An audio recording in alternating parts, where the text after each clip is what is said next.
दोस्तों इस वीडियो में हम लोग आयत का क्षेत्रफल और परिमाप निकालना सीखेंगे। तो यहाँ पे जो आपको ये चित्र दिख रहा है ये एक आयत है। हम लोग इसी आयत का क्षेत्रफल और परिमाप निकालेंगे। तो इस आयत का क्षेत्रफल और परिमाप निकालने से पहले हम ये समझ लेते हैं कि ये आयत होता क्या है, यानी कि आयत का परिभाषा क्या होता है। ठीक है, तो आयत को समझने से पहले हमें समझना पड़ेगा कि ये चतुर्भुज क्या होता है।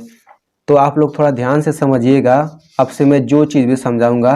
तो देखिए चतुर्भुज की परिभाषा होती है चार भुजाओं से घिरी हुई आकृति को चतुर्भुज कहते हैं। ठीक है, चार भुजाओं से घिरी हुई आकृति को चतुर्भुज कहते हैं। जैसे यहाँ पे ये उदाहरण के रूप में आप देख सकते हैं, ये तीनों चित्र जो है ये तीनों ही चतुर्भुज हैं, तीनों ये आकृति चतुर्भुज हैं, क्योंकि आप देख सकते हैं इसमें चार भुजाएं हैं, 1 2 3 4, 1 2 3 4। ठीक है, तो अब हम लोग ये जान लेते हैं कि आयत क्या होता है। तो देखिए ऐसा चतुर्भुज जिसके आमने सामने की भुजाएं बराबर हों तथा चारों कोण 90 अंश के हों आयत कहलाता है। एक बार फिर से बता देता हूँ, ऐसा चतुर्भुज जिसके आमने सामने की भुजाएं बराबर हो तथा चारों कोण 90 अंश के हों आयत कहलाता है। यहाँ पे मैंने दो एग्जाम्पल लिया हुआ है, इसको सबसे पहले देखिए। तो इस भुजा की लंबाई 5 सेंटीमीटर है और ये भी भुजा की लंबाई 5 सेंटीमीटर है। तो यही तो आमने सामने की भुजाएं हैं, तो ये आमने सामने की भुजा तो बराबर है। अब हम लोग इन दोनों को देख लेते हैं।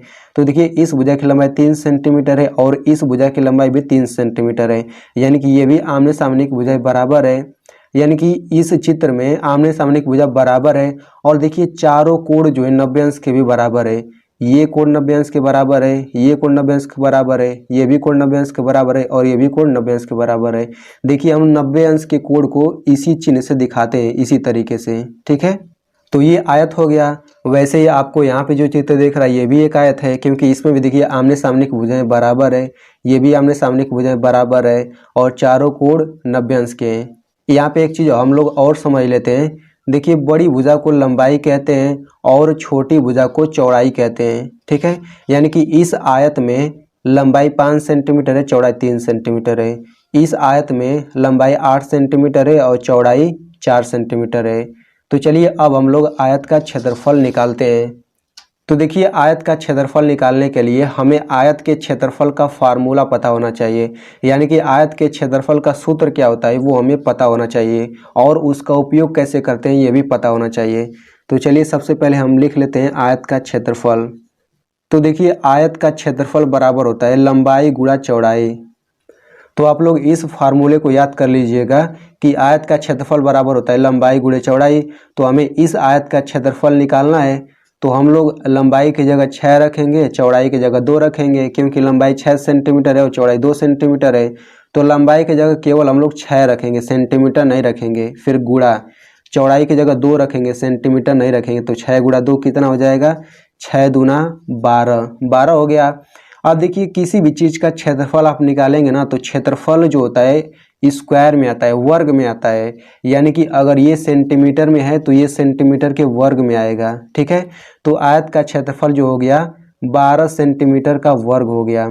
अगर यहीं पे भुजा की लंबाई जो है मीटर में दिया रहता तो ये 12 मीटर स्क्वायर इसका क्षेत्रफल हो जाता। तो आई होप आपको समझ आ गया होगा कि आयत का क्षेत्रफल कैसे निकालते हैं। अब हम लोग समझ लेते हैं कि आयत का परिमाप कैसे निकालते हैं। ठीक है, तो आयत का परिमाप निकालने से पहले आपको समझना होगा कि ये परिमाप होता क्या है। ठीक है, तो देखिए परिमाप जो होता है, परिमाप दो शब्दों से मिलकर बना हुआ है, परि प्लस माप। तो परि का मतलब होता है चारों ओर, माप का मतलब होता है दूरी, यानी कि चारों ओर की दूरी को ही हम परिमाप कहते हैं। तो किसी भी आयत में चारों ओर की दूरी का मतलब क्या होगा, जैसे मान लीजिए यहाँ पे आयत है, इसके चारों ओर की दूरी का मतलब यही तो हुआ कि इसके हम चारों भुजाओं को जोड़ दें, वही तो चारों ओर की दूरी होगी। ठीक है, यानी कि अगर हमें आयत का परिमाप निकालना है तो हम लोग चारों भुजाओं को जोड़ देंगे, वही आयत का परिमाप हो जाएगा। तो इस आयत का परिमाप कितना होगा, जोड़ दीजिए। तो 2 6 8, 8 2 10, 10 6 16, यानी कि 16 सेंटीमीटर इसका परिमाप हो गया। तो ये तो हो गया कॉमन सेंस, यानी कि हमने कॉमन सेंस का प्रयोग करके इसका परिमाप निकाल लिया, कितना, 16 सेंटीमीटर। लेकिन हमें फार्मूला भी पता होना चाहिए कि आयत का परिमाप कैसे निकालते हैं, इसका फार्मूला भी होता है। ठीक है, तो हम लोग इसका परिमाप दो तरीके से निकाल सकते हैं, या तो हम लोग इस तरह सीधे चारों भुजाओं को जोड़ दें, इस तरीके से भी निकाल सकते हैं, और हम लोग सूत्र का प्रयोग करके भी निकाल सकते हैं। तो चलिए हम लोग सूत्र लिख लेते हैं।